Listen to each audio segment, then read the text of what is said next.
Hey everyone, welcome to my another mini vlog. আৰু ৰাতিপুৱা একদম গা পা ধুই উঠি কলৈ যাব ওলাইছো ভিডিঅ'টো শেষলৈকে চালে সকলোখিনি গম পাব। যেহেতু হিমাদিহঁতৰ গাঁৱত এইবাৰ সোণালী জয়ন্তী বৰ্ষ আছিলে আৰু সোণালী জয়ন্তী বৰ্ষৰ 18 তাৰিখে সাংস্কৃতিক শোভাযাত্ৰা আছিলে, তাইক উলিয়াই দিব লাগে বোলে তাইলৈকে সিহঁতৰ ঘৰলৈ গ'লো আৰু এজনীৰ পিছত এজনী আহি আছে। তাইৰ ভণ্টি খুৰাকৰ ছোৱালী, নেক্সট তাইৰ ভণ্টিয়ে হয় খুৰাকৰ ছোৱালীকো উলিয়াই দিলোঁ। তাৰপিছতে আমাৰ টিকলি মাইনাজনী আহিলে, তাইকো উলিয়াই দিলোঁ।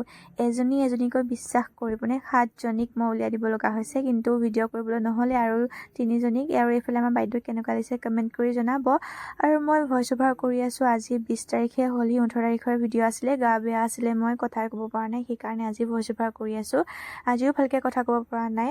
আৰু আমাৰ গুটিয়েও হিমাদিহঁতৰ তাতে যিহেতু ডান্সৰ কম্পিটিশ্যন আছিলে, তাই পাৰ্টিচিপেট কৰিছিলে, তাইকো লৈ গ'লো উলিয়াই মেলি ধুনীয়াকৈ। আৰু এইফালে প্ৰগ্ৰেম শেষ হ'ল আৰু ৰখি থকাৰ ধৈৰ্য নাই, ঘৰলৈ আহি আছোঁ আৰু আজিলৈ আহিছোঁ, বাই।